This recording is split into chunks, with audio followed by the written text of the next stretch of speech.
நான் இப்படி செத்தேன், எனக்கு இது வேணும், எனக்கு இதை முடிச்சு கொடுங்க அப்படின்னு சொல்லி நம்ம அதுக்கேற்ற மாதிரி செஞ்சு நம்ம அதை ஓட்டணும். சாப்பாடு கேட்கும், புடவை கேட்கும், வளையல் கேட்கும், துணிமணி கேட்கும். என் பிள்ளைங்களை கூப்பிட்டான்னு சொல்லுவாங்க, நாங்கள் ஃபோன் போடுவோம், இந்த வீட்டு அட்ரஸ் அந்த ஆள் விட்டு அனுப்புவோம், வருவாங்க, பார்ப்பாங்க, அவங்களும் அழுவாங்க.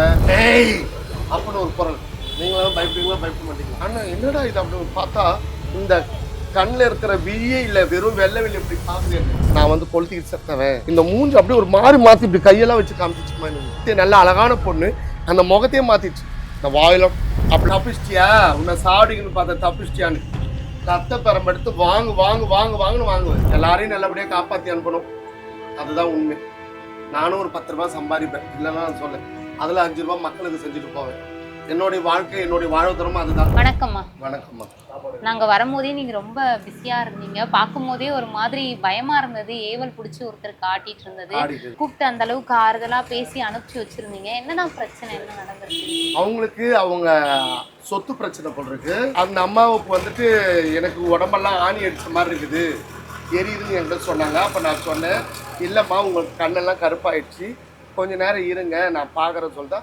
நான் பார்க்க சொல்லும் போது தான் நீங்கள் வந்தீங்க. அதை நான் கண்ணு எதிரில் காமிச்சேன். தம்பியும் போயிட்டு நேராக பார்த்தாங்க, அது எப்படி ஆடிச்சு, எப்படி உருண்டுச்சுன்னு. அப்புறம் அதுவே வந்துட்டு என்னை ஏவி விட்டது, அதுவே சொல்லிடுச்சு இந்த மாதிரி வந்து சொத்துக்காக தான் என்னை ஏவி விட்டாங்க. இப்போ அந்த ஏவலை நம்ம நாளைக்கு காத்தால எடுப்பேன். எனக்கு இது வரைக்கும் ஒரு சின்ன சந்தேகம் இருந்ததெல்லாம் உண்மையா இருக்குமா அப்படின்னு. உண்மையிலேயே நேர்ல பார்த்த உடனே எனக்கே ஒரு மாதிரி மெய்சிலுக்க ஆரம்பிச்சிருச்சு. அவ்வளோ பிரச்சனையில, ஏன்னா அவங்க படிச்சவங்களா இருக்காங்க, வந்து உங்ககிட்ட வந்து கேக்குறாங்க ஒரு பிரச்சனை நடந்திருக்குன்னு, அவ்வளோ நம்பிக்கையா இப்போ அது பார்க்கும்போது உண்மையிலேயே இதெல்லாம் இருக்கு, அதுக்கான தீர்வு நீங்க கொடுக்குறீங்கன்றத கண் முன்னாடி பார்த்தோன்னே எனக்கு அவ்வளோ ஒரு மாதிரி இருக்கு. முன்னாடியே சொல்லியிருந்தீங்க, நாங்க ஒரு மனுஷங்களுக்குள்ளார 39 பேய்லாம் கூட இருக்கும், அது எல்லாத்தையுமே நான் இருக்கேன் அப்படின்னு சொல்லிட்டு. இந்த ஆண்மக்கள் இருக்கு இல்லையாமா, இந்த ஆண்மக்கள் எதனால ஒரு மனுஷங்களை போய் பிடிக்குது, எதுக்காக? ஆண்மக்கள், எல்லா ஆண்மக்களும் மகளை பிடிக்காது மகளே. இந்த கன்னிகளையாம மோகினி பிசாசி வேற, அது புரியுதுங்களா? துர் ஆத்மாக்களா வராங்களா, ட்ரெயின்ல அடிப்பட்டவங்க, தூக்க மாட்டேங்கிறவங்க, கிருஷ்ணால் ஊற்றி கொளுத்திக்கிறாங்க, அந்த மாதிரி துர் ஆத்மா ஆக்சிடென்ட், அவங்க தான் வந்துட்டு நிறைவேறாத ஆசையில் இருக்கும்போது வந்துட்டு பிடிக்கிறது, புரியுதுங்களா? அதே மாதிரி பிடிக்கிறவங்களுக்கு தசா புத்தி ரொம்ப கம்மியா இருந்துச்சுன்னா அவங்களுக்கு அந்த பவர், எல்லா மனுஷனுக்கும் தசா புத்தின்னு ஒண்ணு இருக்குது. உங்களை பொறுத்த வரைக்கும், என்ன பொறுத்த வரைக்கும் எல்லாருக்கும் தசா புத்தி. இந்த தசா புத்தி பவர் கம்மியா இருந்துச்சுன்னா கண்டிப்பா அந்த ஆத்மாக்கள் நம்மளை வந்து பிடிச்சோடனே அதுக்கு ஃபர்ஸ்ட் கேட்கறேன் நான், நாங்க கேட்குற இடத்துல நீ எந்த இடத்துல இருந்த, உன் வீடு எங்க இருக்குது, உனக்கு என்ன வேணும், எதுக்காக இந்த பிள்ளை மேல பிடிச்சேன்னு சொல்லிடும். சிலதெல்லாம் சொல்லவே சொல்லாது, 10 மணி நேரமும் சொல்லாது. அதுக்கேற்ற ட்ரீட்மெண்ட் நாங்கள் பார்த்த பிறகுதான் வாய் திறந்து சொல்லுவோம். நான் இப்படி செத்தேன், எனக்கு இது வேணும், எனக்கு இதை முடிச்சு கொடுங்க அப்படின்னு சொல்லி நம்ம அதுக்கேற்ற மாதிரி செஞ்சு நம்ம அதை ஓட்டணும். அது கேட்குறது நாங்கள் கொடுப்போம். சாப்பாடு கேட்கும், புடவை கேட்கும், வளையல் கேட்கும், துணிமணி கேட்கும். என் பிள்ளைங்களை கூப்பிட்டான்னு சொல்லுவாங்க, நாங்கள் ஃபோன் போடுவோம், இந்த வீட்டு அட்ரஸ் அந்த ஆள் விட்டு அனுப்புவோம், வருவாங்க, பார்ப்பாங்க, அவங்களும் அழுவாங்க. அந்த மாதிரி நிறைய விஷயங்களை செஞ்சு நல்லபடியாக அமைச்சிருக்கோம். பேய் ஓட்டுறது அப்படின்னா எத்தனை நாளைக்குள்ளார நீங்கள் நடத்துவீங்க, அதை பண்ணி அனுப்புவீங்க ஒருத்தருக்கு? நிறைய பேருக்கு பேய் பிடிச்சிருன்னு தெரியாது, அவங்க சில சிம்டம்ஸ்லாம் மாறும், அப்படியே ஒரு மாதிரி மாறும். அப்படியே அவங்க பாட்டில் பேசிகிட்டு இருப்பாங்க, எதுவும் சாப்பிட மாட்டாங்க, தலையை சுற்றி பார்ப்பாங்க, சாமி கிட்ட வர மாட்டாங்க, ஒரு சாமி பாட்டு கேட்க மாட்டாங்க. கையில் சாமி கயிறு இருந்தால் உங்கள் மேலே சாமி பவர் தான், உங்களை பார்த்தோன்னே எனக்கு உடம்பு எரியுது, அழுவாங்க, அந்த மாதிரி சிம்டம்ஸ்லாம் காட்டும். ஸோ அப்போ என்ன பண்ணுவாங்க, அவங்க சில பேர் மசூதியில் போய் ஓதுவாங்க, அதுக்கெல்லாம் அடங்காதவங்களாம் சிலதெல்லாம் ஆட ஆரம்பிச்சிடும். நான் எப்படி செத்தேன்னு நம்ம கிட்ட கூப்பிட்டு வருவாங்க, உனக்கு என்னென்ன வேணும்னு சொல்லிட்டு ஓம் நமச்சிவாயன்னு சொல்லிட்டு கரெக்டாக வந்து நம்ம உச்சி முடி எடுத்து, நீ எந்த இடத்துல இருக்குதுன்னா உச்சியில் தான் இருக்கும், அந்த உச்சியை ஆடி நம்ம இழுத்து நம்ம முடி போட்டுருணும். இப்போ அவங்களுக்கு முடி போட்டு பார்த்தீங்களா, அந்த மாதிரி முடி போட்டுருவோம். அந்த முடி அவுக்கக்கூடாது, அந்த முடி போட்டால் அந்த முடி உள்ளே தான் இருக்கும். மறுநாள் நம்ம அவுத்து விட்ட பிறகு உனக்கு என்ன வேணும் ஏது வேணும்னு கேட்கும்போது எனக்கு இதை கொடுங்கன்னு சொன்னேன். நம்ம அதை கொடுத்துட்டு பின்முடி எதனா இருக்குதா, உனக்கு அப்புறம் பின்னாடி எதனா பிடிச்சிருக்கான்னு சொல்லுன்னு கேட்டால் இருக்குன்னு சொன்னா அதை வர வைப்போம். இப்போ நீங்க புடிச்சு ஓட்டி விடுறீங்க இல்லையா, இந்த இடத்துல ஏதாச்சும் ஆண்மக்கள் சுத்துறதுக்கான வாய்ப்புகள் இருக்கு? இப்ப கிடையாது ஆண்மக்கள், நானே 25 வருஷத்துக்கு முன்னாடி பார்த்துருக்கேன் இந்த இடத்துல. ஆமா, இந்த இடத்துலயே பார்த்துருக்கேன். 25-30 வருஷத்துக்கு முன்னாடி இது காடு தானம்மா இருக்கு, ரொம்ப காடு கிடையாது, கொஞ்சம் இதுவா இருக்கும். எங்க அப்பா தோல் மேல உட்காந்துட்டு வருவோம், பார்த்துருக்கேன். நான் சுடுகாட்டுல இருந்து வரும்போது இந்த மஞ்சள் கலர் லைட் இருக்கும், மஞ்சள் கலர் லைட் இருக்கும்.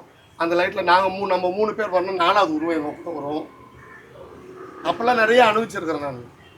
நீங்க அதை பெருசா பொருட்படுத்திக்க மாட்டீங்களா? நம்ம திரும்பி பார்த்தாதான் நம்மளுக்கு பிரச்சனை. கண்டுக்காத மாதிரியே அதை கடந்து வந்துரும். கண்டிப்பா இந்த ஆண்மகள் செய்யக்கூடிய இந்த ஒரு செயலை வந்து கண்டிப்பா என்னால மறக்கவே முடியாது. இது எனக்கு ஒரு மிகப்பெரிய அனுபவத்தை கொடுத்துருக்குன்னா நீங்க எதை சொல்லுவீங்க? நீங்க இவ்வளவு விஷயங்கள் பார்த்திருக்கீங்க இல்லையா? நிறைய நிறைய நிறைய நிறைய பண்ணியிருக்கேன், நிறைய பண்ணியிருக்கிறேன். அதே மாதிரி மறக்க முடியாத விஷயங்கள் என் வாழ்க்கையில் நிறைய நடந்திருக்குது. நான் பயந்த விஷயங்களும் நடந்திருக்கு. ஏதாச்சும் ஒண்ணு? நம்ம சுடுகாட்டில் தான் மேபி ஒரு 10 வருஷத்துக்கு முன்னாடி ஒரு பையன், சின்ன பையன், அவனுக்கு மோகினி பிடிச்சிருக்குது. அப்பெல்லாம் என் கூட லேடிஸ் தான் வேலை செய்வாங்க. 7 பேர் அப்பயும் என் கூட வேலை செய்வாங்க, வயசானவங்களாம். நானும் பிழைக்கணும், அவங்களையும் பிழைக்க வைப்பேன். அப்போ செஞ்சுட்டு இருக்கும்போது அந்த பையனுக்கு மோகினி பிடிச்சிருச்சு. இப்போ சமீபத்தில் அவங்க குழந்தைக்கு, அவனை நல்லாக்கி 10 வருஷம் பொறுத்து அவங்க குழந்தையோடு வந்தால் வீட்டில் போய் நாங்கள் செஞ்சு எடுத்துகிட்டு வந்தோம். ஆமாம், குழந்தைக்கெல்லாம் அது பயம்படுத்தும். பயம்படுத்தும் பிடிக்காது. ஆம்பளைங்களுக்கு தான், வயசு பையனுக்கு தான் மோகினி பிடிக்கும். அந்த மாதிரி பிடிச்சிருக்கும் போது நாங்கள் எல்லாம் செஞ்சுட்டே இருக்கும்போது ஒரு மோகினி ஒரு மாதிரி குரலை கொடுக்கும். தெய்வங்கள் பேசுறது எல்லாமே லாட பாஷை, வாயிலா ஜீவனுங்க பேசுறது நைன பாஷை. அதுங்க ஒரு பாஷையில் பேசும். அந்த மாதிரி ஒரு அமானுஷமான குரல். நான் அந்த பையன் வலது காலில் என்னுடைய இடது தொடையை வச்சுட்டு அவனுக்கு பூஜை பண்ணிட்டு இருக்கோம். காலை மிதிச்சுட்டு தொடையில் பண்ணிட்டு இருக்கும்போது ஏய் அவனு ஒரு குரல். அது இப்போ எனக்கு கம்மியாக உங்களுக்கு சொல்கிறேன், பயங்கரமான ஆக்ரோஷமான குரல். அப்போ நான் பயப்படல, என்னடா இது அப்படின்னு. கரெக்டாக மணி 1 இருக்கும்போது பார்த்தா ஏய் அப்படின்னு ஒரு குரல். நீங்களும் பயப்படுவீங்களா பயப்பட மாட்டீங்களா? ஆனால் என்னடா இது அப்படின்னு பார்த்தா இந்த கண்ணில் இருக்கிற விழியே இல்லை, வெறும் வெள்ளை வெளி எப்படி பார்க்குது என்ன. அந்த நிமிஷம் நான் பயந்தேன். அம்மாகிட்ட தான் நான் போய் சொல்லணும்னு அவசியம் இல்லை. அந்த நிமிஷம் நான் பயந்தேன், யூரின் கூட போயிட்டேன். அந்த கணம், அந்த நொடி, அந்த ஒரு பொழுது என் தாய் அங்காளஸ்ரீய மேலே வந்து ஒரு அறை சுழண்டு விழுந்துச்சு. அது கீழே ஒரு ஆண் மகனுடைய அவனுடைய உறுப்புலேருந்து ஒரு நாளைக்கு 7-8 வாட்டி தானாக வந்துடும். அது உறிஞ்சிடும் மோகினி. எப்படி இந்த பையன் இப்படி ஆக்கிடுச்சு. அதுக்கப்புறம் அதை செஞ்சு நல்லாக்கி அதை பண்ணேன். நிறைய விஷயங்கள், நிறைய வண்டியில் போகும்போது வண்டி இடிக்கிற மாதிரி வரும், எதிர்ச்சிடுவோம். உங்களுக்கே அந்த இறப்பு பயத்தை காட்டுற வகையில்? ஆமாம் ஆமாம் ஆமாம் ஆமாம் ஆமாம் ஆமாம் ஆமாம். இல்லை நான் சொல்ல மாட்டேன். நாங்கள் கரெக்டாக போய் இறங்குவோம், அதை ஆடி சொல்லும், தப்பிச்சிட்டியா, உன்னை சாவடிக்குன்னு பார்த்தேன், தப்பிச்சிட்டியான்னு. கத்த பெரம்பெடுத்து வாங்கு வாங்கு வாங்கு வாங்குன்னு வாங்குவேன். அந்த மாதிரிலாம் நிறைய கஷ்டங்களை அனுபவிச்சிருக்கிறோம். இல்லைன்னா நான் இப்படி வர முடியுமா? பேசுகிறவனுங்க பேசித்தான் இருப்பானுங்க, புரியுதுங்களா? நீங்கள் என்ன ஆனாலும் பேசுங்க, அதை பற்றி தான் கவலைப்பட மாட்டேன். கஷ்டப்படுறது நீங்களா கண்ணு முன்னாடி பற்றி நாளைக்கு அந்த பொண்ணுக்கு எவ்வளோ ஓட்டணும் நீங்கள் வந்து பார்த்தீங்கன்னா உங்களுக்கு தெரியும் எவ்வளோ கஷ்டம் எங்களுக்குன்னு.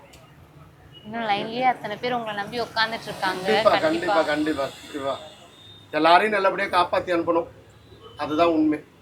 நானும் ஒரு 10 ரூபா சம்பாதிப்பேன், இல்லைன்னா நான் சொல்ல, அதில் 5 ரூபா மக்களுக்கு செஞ்சுட்டு போவேன். என்னுடைய வாழ்க்கை, என்னுடைய வாழ்வதரமும் அதுதான். கண்டிப்பாம்மா. இந்த ஒரு விஷயம் வந்து கிராமப்புறங்கள்ல வந்து பேசப்படும்.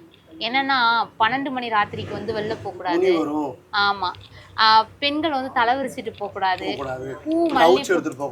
பூ வச்சுக்கிட்டு அந்த மதியான நேரத்துல நடக்கக்கூடாது, பெண்களுடைய மாதவிடாய் சமயத்துல வந்து போகக்கூடாது அப்படிங்கிற ஒரு சில விஷயங்கள்லாம் இருக்கு. உண்மையிலேயே நம்பக்கூடிய உண்மைதாம்மா. இன்னமும் கிராமத்துல பாருங்க, நீங்க ஒரு ஒரு சம்ராஜம் அவங்க ஒரு சடங்கு சமயம் பண்றாங்கன்னா அதுக்கேற்ற மாதிரி கரெக்டாக பண்ணுவாங்க. எதிரில் யார் வரா எல்லாத்தையும் பார்ப்பாங்க. முனி நைட்டு 12 மணிக்கு போவாத முனி வரும்னு சொல்லுவாங்க. அந்த மாதிரி நிறைய விஷயங்கள் இருக்குது. இன்னொரு வரைக்கும் ஏரிக்கார மேலே பார்த்து போன்னு சொல்லுவாங்க, புரியுதுங்களா?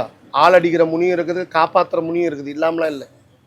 இன்னமும் கிராமத்துங்களை அதை கடைபிடிக்கிறாங்க, கடைபிடிச்சு தான் இருக்கிறாங்க. ஆனா இன்னொரு ஒரு கேள்வி, ஒரு விஷயம் இருக்கு. கிராமப்புறங்கள்ல மட்டும்தான் இந்த பேய் பிசாசுக்கெல்லாம் பயப்படுவாங்க. சிட்டியில பாத்தீங்கன்னா அந்த அளவுக்கு பயப்பட மாட்டாங்க. ஏன்னா அந்த அளவுக்கு இருக்காது அப்படிங்கிற ஒரு தாட்லாம் நிறைய. சிட்டியில பயந்த காலம் இருந்துச்சு, ஆனா இப்ப இல்லை.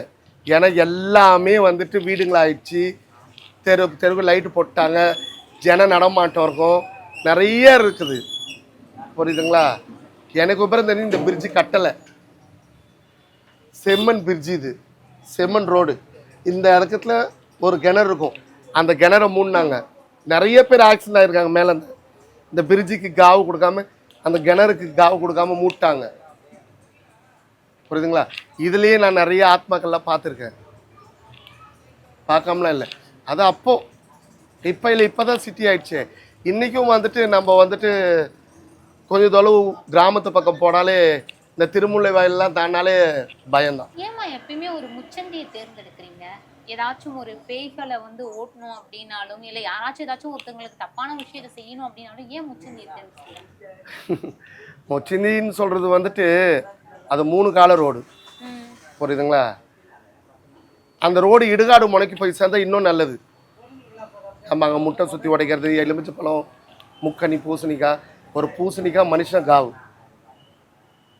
புரியுதுங்களா? ஒரு ஆட்டு தும்பிக்காய் ஒரு ஆட்டுக்கு காவு, புரியுதுங்களா? ஒரு எலுமிச்சை பழம் பூசணிக்காய் காவு. அந்த மாதிரி நிறைய விஷயங்கள் இருக்குது. பூசணிக்காய் உடைச்சாங்க, தேங்காய் உடைச்சாங்க, எலுமிச்சம் உடைச்சாங்க, எல்லாத்துக்கும் ஒரு ஒரு அர்த்தம் இருக்குது. அந்த காலத்தில் ராஜாக்கள் உடைச்ச காரணம் இதனால தான். நீங்க ஆன்மாக்களை பத்தி நிறைய விஷயங்கள் சொல்லியிருந்தீங்க.